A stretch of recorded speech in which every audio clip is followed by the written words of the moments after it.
I've been talking about postpartum doulas for so long. When I first started offering postpartum doula services, we're talking 15-ish years ago. It was unheard of. No one even knew what that was. And I wrote letters to all the doctors in my community explaining what a postpartum doula was and how it could be helpful. Now, we can't keep enough doulas staffed in our agencies because it's so popular and has grown so much. But I used to have to teach what it was, in my little window of time. Yeah. Oh, that makes me so happy.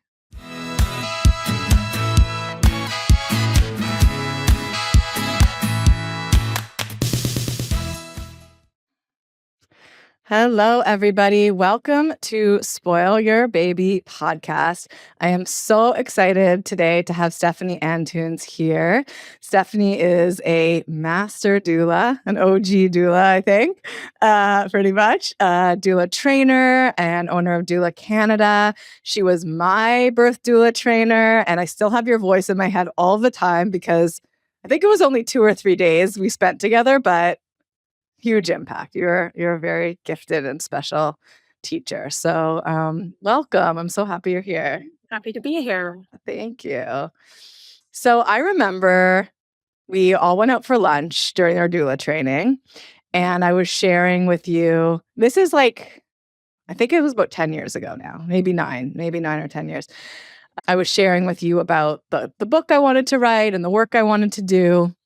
And I remember your comment was like so inspiring and, built so much confidence in me when you said that the way that mom and baby connect at birth really does have a huge impact on their relationship after birth. That stayed with me for this whole time. Can you tell us more about that? You know what I think is really funny about that? I've said that to people a lot in my life, and people who often have a strained relationship with their child, and they go, "Huh."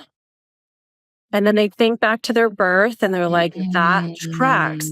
But who wouldn't be surprised by that comment is any farmer. So if you look for mammals, and if you look at farmers, there's always like that runt of the litter. And a farmer once told me that, so he raised pigs, and he said there's always that runt and it kind of gets shoved over to the side. And if he takes that runt and he puts it at the teat, that runt will still not make it. But if the runt finds its way back together, that it does okay. And I've thought often about that story and that experience that we have in those early moments and how impactful that is. And we hear a whole bunch of all kinds of stories in the mammal world. You look at animals in a zoo, and if an ape needs to have a cesarean, bring that baby back to that ape, and they have to work harder to establish that connection. Why do we think that happens in the mammalian world and then not for human mammals, right? Yeah, And so that early time is really, really important. And of course, not to say that someone that has their baby by cesarean can't bond well with baby, but we do work harder at it in those instances. And thankfully, we're cognitive beings. And so we're able to then learn and do the things that we need to do. But when it happens just really smoothly, it just happens more easily for a lot of people. It's amazing. I think just the fact that birth is so impactful, that in itself is like a huge realization for so many people, right? Because it's for so many people their first it's like their gateway into their emotional world, into their embodied self, into like needing safety and knowing about it. And, so many parts of like our humanity come out through pregnancy and birth. And, when you say that experience has a huge impact on you and your baby, and it has a huge impact on the relationship, so many of us, our culture is like pretty checked out of that, emotional world and the importance. And they're like, it's just one day. Like, great. Like last Friday and not, whatever, I'm over it. Like, get over it. Right. Yeah, so is our wedding. And yet, ... Yes, exactly. And it's that emotional, like those emotionally intense experiences. Those are the ones that are really carved into us, right? In our memories and our experiences. It's really interesting that you talk about an embodied experience because one of the things I've changed the most in my career as a doula, and I think has made maybe the most impact, is really looking at the embodied experience that someone has and their connection with their inner world. And a lot I spend the majority of my time with people prenatally Mhm. talking about that. Because if someone can connect with their inner landscape and they Yeah. understand, oh, that feeling that I feel right here, that's anxiety. And that feeling that I feel down here, that's instinct. And I talk a lot about listening from your head, from your heart, from your gut, and how that feels differently. Because when people are connected with their inner landscape, then they're not letting the head run the show all the time. Right? Yeah. And the Yeah. head, oh my gosh, there's so much information and there's so much to learn and there's so much to think about and there's so many people telling us things. And if we can distill that as pregnant and new parents and just say, yeah, but what do I really feel about this? I know what I'm thinking about it. It's easy to look at those thoughts, but what do I feel in my heart as a longing? And what do I feel in my gut as an instinct? And how Mhm. can I isolate the difference between those and make a decision when they're not in alignment? Right? Yeah. Because, and I'm sure we're going to talk about this, but thinking about that early period postpartum and how often we see people say, oh, I just want to do this with my baby, but other people are telling me XYZ. Yes. And if we can look in instead of out, that makes the whole difference, right? I love that you're doing that. I love that. And I mean, that's been such a theme in everything I've been exploring and writing about recently is how motherhood and fatherhood, parenthood can be a coming home to ourselves and be a new, like it is a birth, right? We do like our birth as a parent. We go through a transformation physically, emotionally, identity, right? All of the things. Um, and it's this opportunity to like, feel our whole humanity, like to really learn it, right? Yeah. Which again, I think most people are like, why didn't I learn this in school? But I know. And I think too, one of the reasons why we're able to better connect with that part of ourselves is that nature is strong. And our natural inclination in pregnancy and in new parenthood is to protect our baby. And so, more than in any other time in our lives, is we have this propensity to just like, like, oh, but I feel like I should do this. Mhm. I feel like I should do that. Well, yeah, that's nature trying really, really, really hard to bring out those inner instincts. And I don't know how we got to this point, but that we need permission. Yes, People need permission to just listen to their instincts, to trust their instincts. But we put so much focus in the head being the one to call the shots. We forget that actually our body is very, very smart. absolutely. Yeah, even as you were just talking, I was even just thinking of like vocalizing in birth, right? Even that, even though like your body is like, do it, do it, do it. It's, sometimes as a doula, we have to like give our client permission Yeah. to let it rip, right? To let it all come through. Yeah. It's Which again, probably is one of the biggest jobs a doula does, right? yeah. Mm-mm. Yeah. Yeah. That's incredible. So we kind of said like, so if birth kind of is as undisturbed as possible, supported, right? Birthing person feels safe, supported, whatever situation it's in, right? What is the statistic now on births? Is it still like 95+% hospital generally in North America?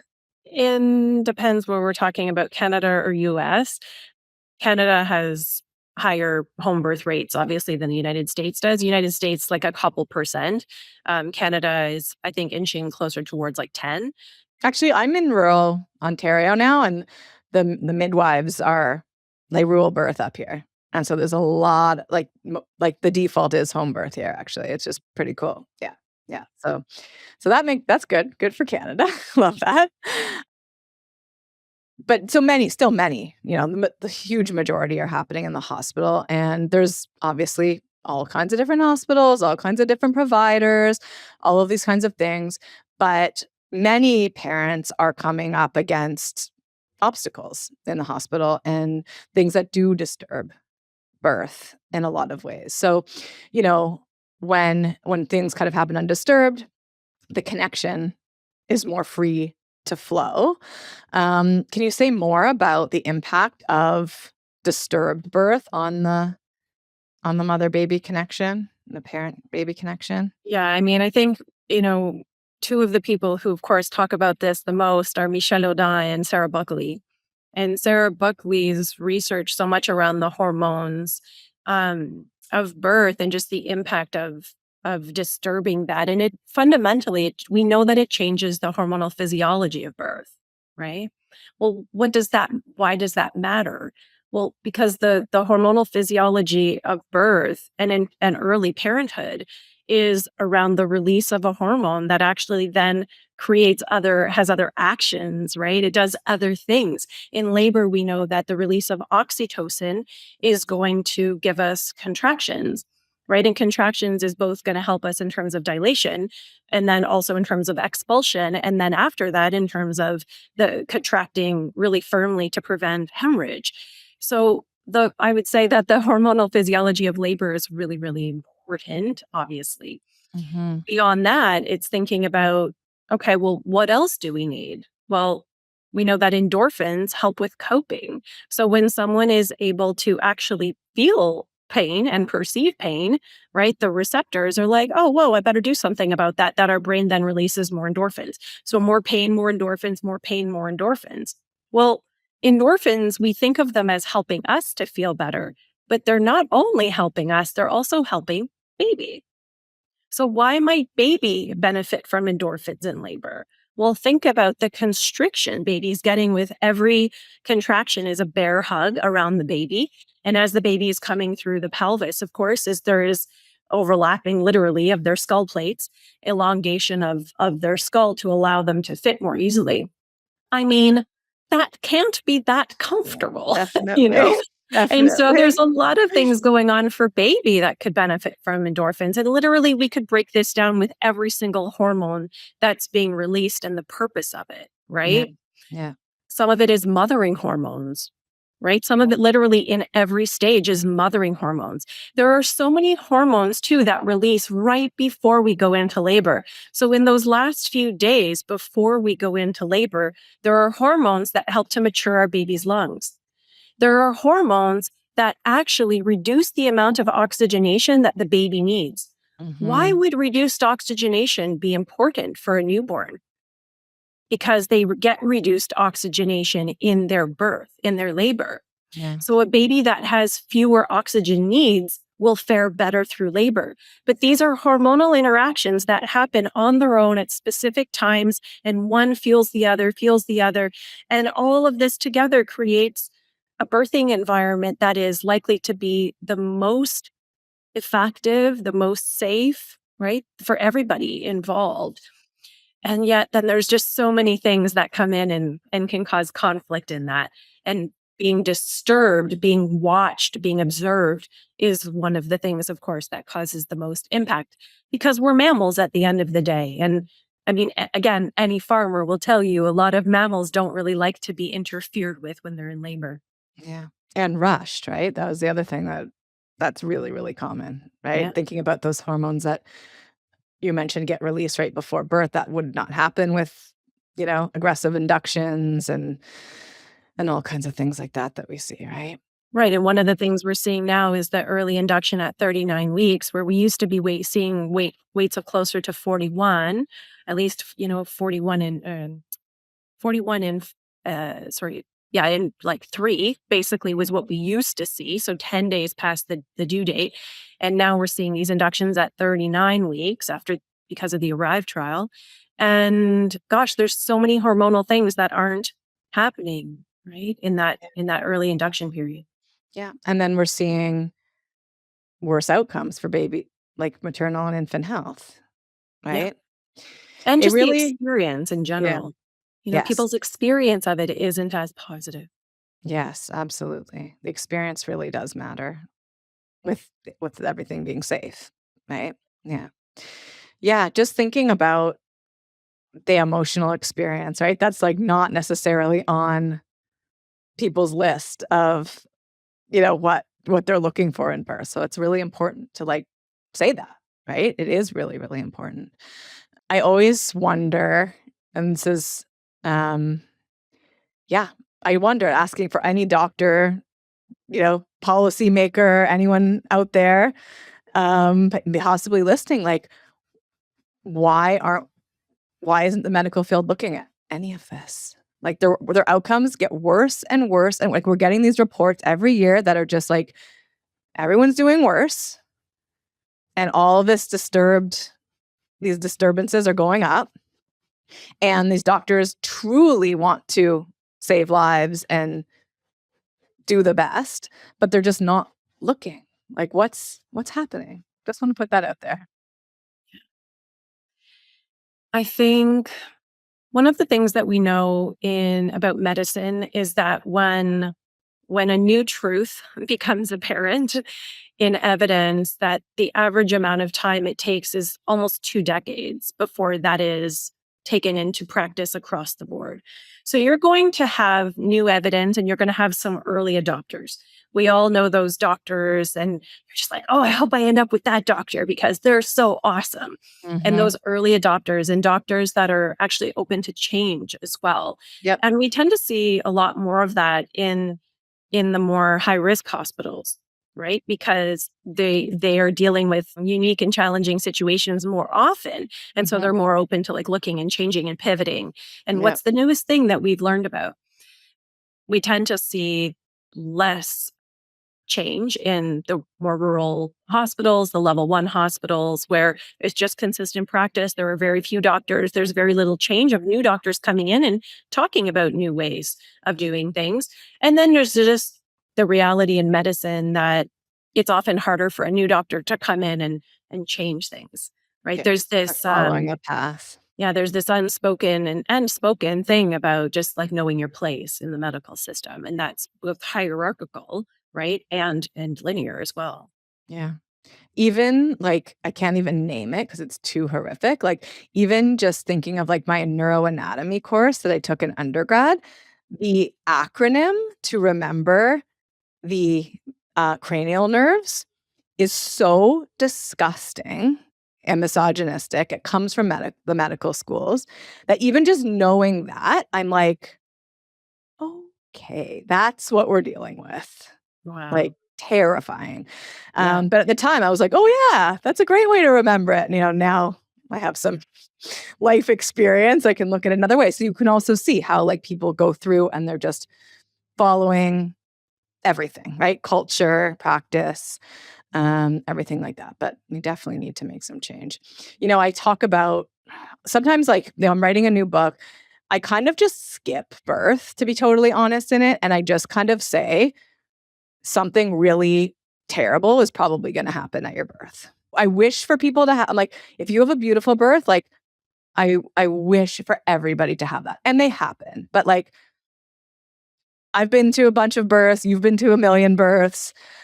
We see that, like, a mother's and father's confidence can be crushed with a tiny phrase, a tiny gesture, all the way to, like, levels of violence that can happen too, right? So I don't think it's very few come out unscathed. And also people will come out with these experiences, they don't know how they impact them. Like they'll tell me their birth and then, I'm not gonna ruin the story for them, but I'm like, oh my God. Like the staff told them that their baby was in danger when they weren't.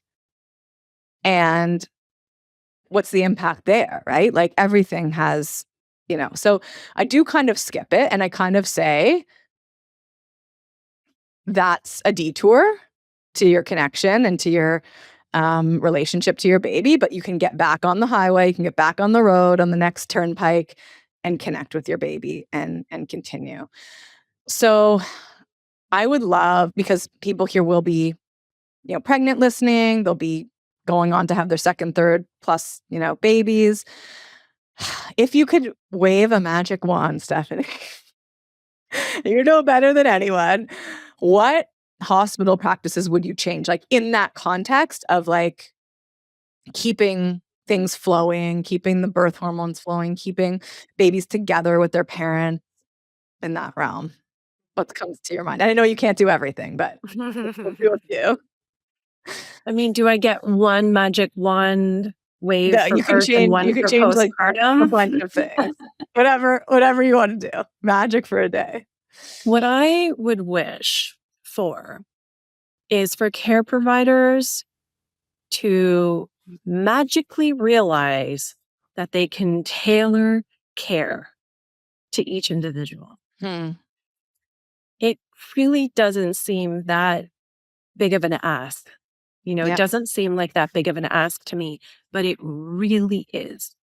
And whether the issue is education and training, whether the issue is the liability aspect Mhm. of of requiring policies and procedures and checkboxes and lists and all these things, or a combination, I guess, of all of them. But this thing where a client comes in and says, I don't want this thing," and everybody freaks out. Right. "I don't want an IV." "What do you mean you don't want an IV? Everybody gets an IV." Is it really that hard to just not give that person an IV because they're refusing the IV? So my magic wand in birth would be customized care to that individual. Mhm. In the postpartum period, I would wish for more, and I'm sure you're probably gonna feel the same about this, but more protection, more encouragement, more whatever the word I need here around skin to skin and parent baby contact, Yeah. for sure. Yeah. What is that looking like these days? Like, I know the skin to skin there was actually something new that came out, right? Like, saying offering like, they can't do studies anymore where no skin to skin is, um, one of the treatment groups because it's unethical not to give it. Oh It was my, a new Cochrane review. Yeah. wow! I hadn't heard Which that is one yet. it's pretty new. It's pretty new. So, yeah, what does that look like? So we know it's there. Like, I often see, it's like, "We did skin to skin, check it off the list. We did it for 60 minutes, and so it's done," right? We want more than that for sure. But, yeah, I'm curious, like, what is that looking like in the hospitals now? I will tell you, I remember teaching this class, oh, honestly, more than 15 years ago. At that time, childbirth educators were teaching about early skin to skin, undisturbed skin to skin for the first hour, and it was revolutionary, even though Mhm. kangaroo care was discovered in the late 70s, Yep. right, as Yep. beneficial. And so I was teaching this class, and between classes, these clients went and talked to their doctor, had an appointment, came back, and they said to me, they went to their doctor and they said, "Hey, here's something that we just learned about. We want to do undisturbed skin to skin care for the first hour with our baby." And he folded his arms like this and leaned back in his chair and he said, "Why would you want to do that?" And, I think they Wow. hesitantly regurgitated what I had taught them around temperature and bonding and feeding and all the things. Yep. And he's like, "Well, then hopefully you get another doctor on call that day because I don't do that."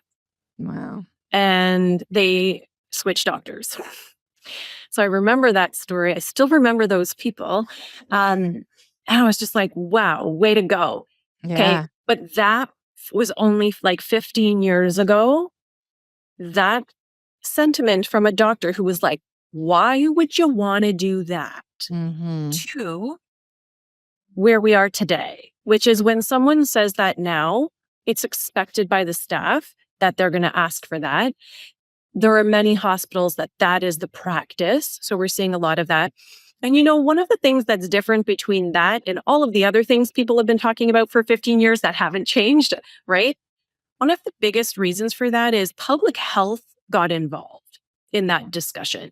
So Cool. there was a really big push from public health departments to do skin to skin as well.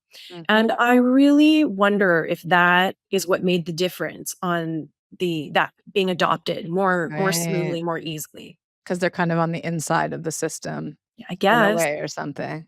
Yeah. Super interesting. And you know what? I feel like, of course, we want so many things optimized and changed, but if we're just gonna pick one to start with, that's probably a good one, right? Like if things have been rough and disturbed before, that's the way back, right? To be connected through. It's a real good one. It's a real good one. Yeah, that's really interesting. And then other supports for babies to be close to their mothers and parents postpartum. Like, what's that looking like in the hospitals now? Like the kind of rooming in, the sometimes like I know sometimes there's like a bedside little bassinet. Like, is that any progress there? I mean, I think we could still do better, than what we're doing in that regards. I know one of the things I hear a lot is a parent that has the baby, sleeping next to them, even if the parent is awake and the baby's beside them in the bed, Yeah. and everybody freaks out about that, Yes. right? And I Yeah. and I get that there's a safety element for people in that, but again, it's you know, we're trying to be quote unquote safe and not allow people to be next to their baby. But again, in the mammalian world, being next to your baby is the normal response. Yes. So how can we make that more feasible, more safe, right? Rather than Mhm. disallowing it. What's the harm reduction model on that, I guess, is my question. It's such a good question because so many conversations I've had about this recently were from people saying like there was no other place for my baby. Like either like their animal, in intuition, instinct was so strong that was like, I am not like this baby will not leave me. Or even just the baby's screaming. Like if the baby's anywhere else, they're screaming, right? So And the parent who had a cesarean who doesn't have support people in the hospital and their baby's crying and they can't get up to get their baby and they're buzzing the button and the nurse doesn't come for 20 minutes. Like think of the nervous system activation of that situation. You want to go to your baby and you've had major abdominal surgery and struggling to get up to get your baby. Like how backwards is that? So yes. either more support or the easier access to baby, Yeah, right? absolutely. And there are models, right? Like, you're asking what's the risk? Like they exist. Like they are in a bunch of hospitals, right? Yeah. So it's really time to catch up. Yeah. For sure, for Yeah. sure. So that's great. Well, I mean, that's actually interesting to follow up with. How do the people around the mom or birthing person, how are like what's the best way for them to be a layer of support around, postpartum? I'll tell you, here's one of my favorite activities I do with my clients. So I draw 4 circles on a piece of paper. And the top 2 circles, this represents a 24-hour clock. And I get people to draw in that circle to kind of put lines. How many hours of that are you sleeping? How many hours are you working? Are you doing groceries, walking the dog, going to the gym, showering, making your food? And I get people to kind of divide up the average 24-hour period. Mhm.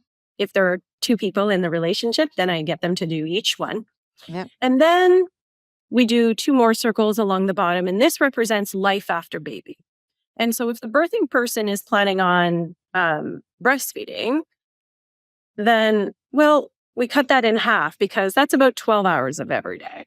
The next most critical thing is sleep for well-being, for recovery, for mental health protection, everything. So the next thing is how many hours does that person need to sleep? Some people are amazing with 6, some people need 10. Yeah. So what's the next? Okay, now how many of those things you used to do up here fit in that tiny little sliver that's left after feeding and sleep?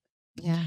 And inevitably, in most instances, there are items that birthing person used to do that no longer fit in this time clock. So where do they go? Do they go over to the partner's new time clock? And is that reasonable for them too? I mean, if they're working 12 hours a day, then okay, like what gives? Or is this the time where they go, they look at this and this is best done prenatally before there's actually a problem, right? Yep.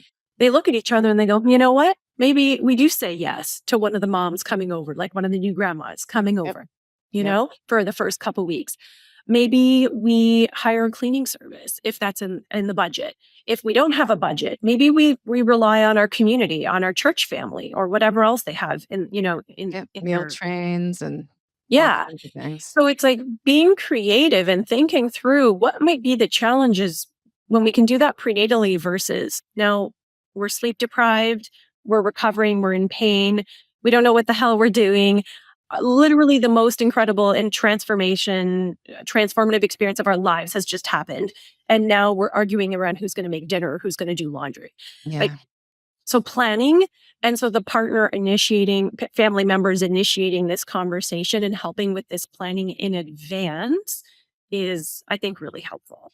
Yeah. Just being able to receive is sometimes a hurdle for people. So I'm like, Yeah. let's surrender to that, the Yes. receiving. And for anyone who doesn't have a baby yet who's listening, it might sound strange that you won't have time to walk your dog or clean or load and unload the dishwasher or do laundry because as a free human, those things, you don't think about those things. They're just like, yeah, no problem. Like, get it all done. But that after you do that exercise, that is like beautiful. And trust us, right? Like those simple tasks are not simple once the Yeah. baby comes. Yeah. Yeah, And I now love you're trying that. to navigate in conflict versus navigating with logic and calm, in advance. But I think you touched on a really important point is people having a lot of trouble accepting support, accepting help. Oh, maybe if I could wave a magic wand on something, that would be it too, is Yes. allow yourself to be doted on, allow yourself to be supported, allow Yeah. yourself to be held emotionally, physically, allow. Like, Yeah. oh, Yeah. this is a I lost agree. art. I agree. People can be and I felt that way too postpartum. I had to also surrender to it, to like, yeah, to just receive without having to take care of, immediately take care of the other person, right? Like our relationships have long timelines, there's reciprocity, everything works out, but you can be vulnerable and you can be grateful and to receive from those around you, even if that feels like a tall order. Just start to practice it, Yeah. especially in those early days. Yeah. I mean, I'm Well, really good at that now. Someone wants to do something for me. I'm just like, yep. mhm. You I know? know the joys of, Why did you it take know, until my late 40s to get good at I that? I was should gonna have say, I was started like, that in maybe my I 20s. figured it out at 40, but maybe it was also like the full transformation into being a mother and a more mature woman. And sometimes I just think we don't necessarily have the practice of receiving. And sometimes not that, like, we don't like truly love ourselves as deeply as we should. And have think that we're worth it or important enough for like others to be pouring into us. And this is, as like so many things in this transition, like that's one of the lessons to be learned that you really are worth it. The two comments I hear the most from people, the number one comment I hear is, I didn't know the baby was going to want to be on me all the time. Just like, Yes. whoa, where did you think a baby's natural habitat is? Media, babies are in a bassinet, right? Yeah. Wrong. The Yep. second most common thing that I hear from people is the idea that they thought they would know what to do and that everyone else seems to make it look easy. And that is Mhm. the biggest lie. And it comes from one thing, the fact that we live in a nuclear family and Yeah. that we haven't seen other people parenting a newborn. Yes. Because the truth is, every single person who's raising a newborn is thinking it's hard. No one is thinking this is a cakewalk. Everybody is questioning themselves, their ability, their capacity. How is this so hard? How come I'm not good at this? And that is the biggest load of bull. Everybody's feeling that way. So stop looking at movies and thinking that's real life. I know they know it's not real life, but in their mind, it's translating to, I'm not doing a good job because everyone else makes it look easy. Yeah. That is fake news. Yeah, I love that. And it is amazing how many people, the first baby they ever hold or see is their own. And that is not how humans, have existed for a long, long, long, long time. Like, Only 100 years of millennia that we have been around, only 100 years have we had this experience of more separation yeah, and not having a lot of experience watching other newborns. So that's yes. that's a new thing for sure. Absolutely. Like, you imagine you'd be like baby wearing and seeing a lot of breastfeeding and seeing, a new mother holding the baby all the time and being supported and having baths made for her and food and, all of the things, right? So it's good when we know. Yeah, I mean, even in my lifetime, I think about it and, I come from a Portuguese background and I was quite young watching my aunt have her babies and she lived with my grandmother. And so I watched her be very supported. My grandmother made meals. Yeah. My aunt breastfed her baby. That was her job. Yeah. And so I did grow up seeing that as normal. And when I started having children, I really expected birth to be normal and easy. I expected breastfeeding to be normal and easy. I expected to be supported by other family members because that's what I had seen, Yeah. and I think that that made a big difference for me for sure. And, hopefully, I mean, I've been talking about postpartum doulas for so long. When I first started offering postpartum doula services, we're talking 15-ish years ago. It was unheard of. No one even knew what that Mhm. was. And I wrote letters to all the doctors in my community explaining what a postpartum doula was and how it could be helpful. Mhm. Now, we can't keep enough doulas staffed in our agencies because it's so popular and has grown so much. But I used to have to teach what it was, in my little window of time. Yeah. Oh, that makes me so happy. I wish, you know, for doula support for as many people I can possibly have it. I And know. it also looks like there's a lot more. I know you have pioneered some like accessible routes to having a doula. And I know of a lot more in my community in LA. I hear them talking a lot about insurance covering it now and all kinds of things like that. So Yeah. More and more insurance may it companies grow. agreeing. I mean, in the US, we see a lot more Medicaid coverage. I mean, there's just a lot of advancement. And of course, there's lots to do and further to go, but we are headed in the right direction. Amazing. Amazing. Well, thank you so much for being here. I was so excited to speak with you. For people curious about your trainings and all of your endeavors, where can they find you? Yeah. In the United States, doulaschool.com. In Canada, doulatraining.ca. For those interested in becoming doulas or doulas that are interested in continuing education. We add 1,000 students a year, which is amazing and testament to the incredible growth of this profession. It's amazing. Wow, that is so exciting. Congratulations to you and to the world for all Yeah. these amazing doulas coming through. Thanks Wonderful. for Well, having thank me. you again, Steph. I'll talk to you later. Thanks. Bye.